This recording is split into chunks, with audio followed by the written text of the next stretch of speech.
الحمد لله رب العالمين والصلاة والسلام على سيد المرسلين وعلى آله وأصحابه أجمعين أما بعد فأعوذ بالله من الشيطان الرجيم بسم الله الرحمن الرحيم واعتصموا بحبل الله جميعا ولا تفرقوا صدق الله العظيم اللهم صل على سيدنا محمد وعلى آل سيدنا محمد وبارك وسلم اللهم صل على سيدنا محمد وعلى آل سيدنا محمد وبارك وسلم اللهم صل على سيدنا محمد وعلى آل سيدنا محمد وبارك وسلم. ابھی آپ حاضرین مجلس کے روبرو قرآن مجید کی ایک آیت کا شروع کا جملہ پڑھا گیا. کئی علماء کرام خطبہ حضرات کے مجالس میں بیانات میں ہو سکتا ہے اس آیت کے بارے میں سنے رہیں گے. آج کی مجلس میں اس آیت کے بارے میں مختصر انشاءاللہ گفتگو ہوگی. دنیا کے اندر مثال کے طور پر یہ قصہ مشہور ہے. ایک باپ جو ہے جب زیادہ ضعیف کمزور ہو کر ایسا لگ رہا تھا کہ اب چند ہی گھنٹوں میں چند ہی منٹوں میں دنیا سے رخصت ہونے کا وقت ہے. ایسے وقت میں وہ باپ جن کے 4-5 بیٹے تھے اولاد تھی ان کو بلا کر یہ فرمایا, ہر ایک سے کہا کہ خود آپ اپنے اپنے طرف سے ایک ایک لکڑی لاؤ. ایک ایک لکڑی لائی گئی. اسے کہا گیا کہ اسے توڑو. جیسا جیسا جو لکڑی لے کر آئے تھے اسے توڑتے گئے تو سب کی لکڑی ٹوٹ گئی. جب ان کے والد نے کہا کہ تمام بچوں کے والد نے جتنے آپ لوگ ہیں 4-5 اتنے لکڑیوں کو دوبارہ لے کر لاؤ. جب دوبارہ وہ تمام لکڑیوں کو لے کر آئے اور تمام کو رسی سے باندھ کر اکٹھا کر کے اب کہا کہ ایک ایک سے توڑو. ایک بیٹا بڑا لیتا توڑتا نہیں ٹوٹتا ہے. دوسرا, تیسرا, چوتھا, 5واں ہر ایک اپنے اپنے اعتبار سے ٹرائی کیے کہ وہ لکڑی نہیں ٹوٹی, ایک بھی نہیں ٹوٹی. پھر یہی نصیحت وصیت فرمایا, یاد رکھو یہ مثال میں آپ کو اس لیے دے کر میں نصیحت اور میری وصیت اس لیے کر رہا ہوں, میرا وقت دنیا سے جانے کا قریب ہے. میرے جانے کے بعد آپ لوگ ڈیوائڈ رہیں گے. زندگی بھی ایسے ہی الگ الگ ہو کر دنیا سے آپ لوگوں کی زندگی ختم ہو جائے گی.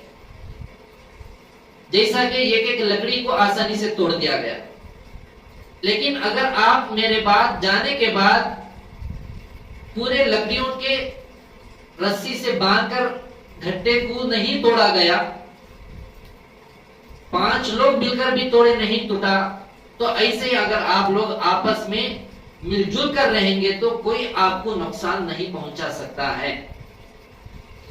یہی بات اللہ تعالیٰ اس آیت میں فرماتے ہیں, وَاعْتَصِمُوا بِحَبْلِ اللَّهِ, تم اللہ کی رسی کو مضبوطی سے تھامو, وَلَا تَفَرَّقُوا, آپس میں ڈیوائڈ مت ہو جاؤ. یہ 2 باتوں کا حکم جو ہے ذرا غور کر کے دیکھیے. دین کے تمام شعبوں میں, خاندانوں میں, گھروں میں الٹا ہی معاملہ چل رہا ہے. گھر ہو ڈیوائڈ رہتے ہیں, چاہے بہنیں ہو چاہے بھائی ہو. خاندان ہو ڈیوائڈ رہتے ہیں, الگ الگ رہتے ہیں. اس لیے ہر مصیبت کا شکار بہت جلد ہو جاتے ہیں. اور ایک تو دنیا کے معاملات میں ہوتے ہوئے دین کے چیزوں میں بھی یہ چیز آ چکی ہے. چاہے خانقاہ نظام کو لے لو, چاہے دعوت و تبلیغ کے کام کو لے لو, چاہے مدارس کے کام کو لے لو, ہر لائن سے یہ قیامت کی علامتوں میں سے ہے. یہ قیامت کی علامتوں میں سے ہے. تو آج کی مجلس میں ہمیں یہی سبق حاصل کر کے اپنے ارادوں کو درست کرنا ہے. جو بھی دین کا شعبہ ہو, چاہے مدرسے کے لائن سے, خانقاہی لائن سے, دعوت و تبلیغ کے لائن سے, تصنیف و تالیف کے لائن سے, تمام شعبوں کی کرنے کی ذمہ داری اللہ مجھے دیا ہے. میں اس کا محتاج ہوں. نہ مدرسہ میرا محتاج ہے, نہ دعوت و تبلیغ میرا محتاج ہے. نہ علم میرا محتاج ہے، نہ خانخواہ میری محتاج ہے، بلکہ میں اس کا محتاج ہوں. ہر کام کو اپنا سمجھ کے کرنا ہے. ابھی عنقریب پورے ہندوستان کے اندر ایک مسئلہ چھڑا ہوا ہے. ہر مساجد میں، جمعے میں، واٹس ایپ میں، سوشل میڈیا میں مسلمانوں کی طرف سے اور اچھی سوچ رکھنے والے غیر مسلم بھائیوں کی طرف سے اور علماء اکرام کی طرف سے، اللہ والوں کی طرف سے اسی بات کی گفتگو ہو رہی ہے، یکساں سول کوڈ کے بارے میں. ہر شخص اپنے اپنے علماء اکرام مساجد کے خطبہ حضرات سے سنے رہیں گے. یہ پیدر پہ یہ حالتیں آخر کیوں آ رہے ہیں؟ اس کی وجہ، اس کی ریزن یہی ہے. وَاعْتَصِمُوا بِحَبْلِ اللَّهِ بھی عمل نہیں کر رہے ہیں، وَلَا تَفَرَّقُوا پر بھی عمل نہیں کر رہے ہیں. اگر یہ اکٹھا ہوتے، جیسا کہ ایک اللہ والے فرماتے ہیں، حضرت مولانا پیر ذوالفقار صاحب نقشبندی دامت برکاتہم بھی مثال دی، حضرت کتاب میں لکھے ہیں، چاقو رکھنا سنت ہے، لیکن اس سنت پر عمل سکھ بھائی لوگ جو ہے کر رہے ہیں، اور ایسا کر رہے ہیں کہ قانون سے انہوں بل پاس کر کے ہر ایک کے پاس ہتھیار رہتا ہے، تلوار رہتی ہے یا چاقو رہتی ہے، بنداس وہ اپنے ساتھ رکھ کر گھومتے پھرتے ہیں. یہ سنت ہمارے آقا صلی اللہ علیہ وسلم کی. اگر کسی مسلمان کے پاس یہ چیز ملتی ہے تو ٹیررسٹ کا الزام ڈالا جاتا ہے. حضرت بہت پیاری مثال دی، اگر پوری دنیا کے مسلمان اپنے پاس چاقو رکھنے لگیں گے تو کتنوں کو دنیا کی حکومتیں سزا دیں گی اور کسے جیل میں ڈالیں گے اور کون سا قانون انہوں پاس کر کے پورے دنیا سے مسلمانوں کو ختم کریں گے. تو حضرت کی مثال دے کر ایک بات یہ بھی کہتے ہیں، اگر کوئی امامہ باندھتا ہے، داڑھی چھوڑتا ہے، خصوصاً ریلوے اسٹیشن سے زیادہ ایئرپورٹ کے اندر پورے ان کی نظر جو ہے اتنی تیز ہو جاتی ہے. اس کی وجہ یہ ہے کہ لوگوں کے ذہنوں میں ٹی ویوں کے ذریعے ٹیررسٹ کا حلیہ بنا کر، فلم بنا کر کئی ایسا لوگوں کا ذہن اور دل دماغ خراب کر دیا گیا. اگر پوری دنیا کے مسلمان امامہ باندھ لیتے، پگڑی نہیں امامہ بولتے ہیں، پگڑی امامہ باندھ لیتے، داڑھی چھوڑ لیتے، تو آخر کسے ٹیررزم کہیں گے؟ وہ لوگ ٹیررسٹ کسے کہیں گے؟ لیکن ہمارے بعض مسلمان بھائی اور بہنوں کا ذہن، غیر مسلم بھائیوں کا بھی ذہن وہاں نہیں جاتا ہے کہ ان کے بڑے عہدیدار بھی داڑھی رکھتے ہیں. سکھ لوگ سر پر ان کے طریقے سے انہوں پگڑی بنتے ہیں، رومال بنتے ہیں. بہرحال آج کی مجلس میں ان دو باتوں کی طرف توجہ رکھنا ہے تو ایک ہی چیز پر ہمیں عمل اور فالو کرنا ہے، وہ یہ ہے وَاعْتَصِمُوا بِحَبْلِ اللَّهِ. اگر اسے ہمیں فالو ہونا ہے، اٹھتے بیٹھتے، کھاتے پیتے، لیٹتے سوتے وقت میں ہر وقت اللہ کا استحضار موجود ہمارے ساتھ ہونا چاہیے. اگر اللہ کا استحضار نہیں رہا تو شیطان کے نفس کے دھوکے میں ضرور آ جائیں گے. دعوت و تبلیغ میں یہ جو ترتیب جو چلی ہے 4 مہینے کی، چلے کی، 3 دن کی، وجہ کیا ہے؟ آدمی چند دن جا کر اپنے ایمان کو، اعمال کو زندہ کر کے آتا ہے، پھر ماحول میں رہ کر پھر شیطان نفس اس کے اوپر غالب آ کر اسے بھلا دیتے ہیں، گمراہ کر دیتے ہیں، بہکا دیتے ہیں. وہ بہکاؤ میں آ جاتا ہے تو اسے پھر فریش کرنے کے لیے دوبارہ نکلتے ہیں. تو ایسے ہی علماء کی مجالس سے خانقاہ نظام میں اگر ہمیں جڑتے رہیں گے، اعمال جو بتائے جاتے ہیں شریعت پر چلنے کے اور سنتوں کے جو عمل بتائے جاتے ہیں، اس سے ہمیں آنے کے بعد ان چیزوں کو تازہ اپنے اندر لینا بھی ہے اور جانے کے بعد ہمیں اس پر جمے بھی رہنا ہے. اگر ایسا نہیں کرتے رہیں گے تو آنے تک، بیٹھنے تک فائدہ ہوگا، پھر جانے تک فائدہ نہیں ہوگا. پھر جڑنے سے پھر اللہ تعالیٰ نظام ایسا بنائیں گے کہ آ کر جانے تک باقی رہے گا.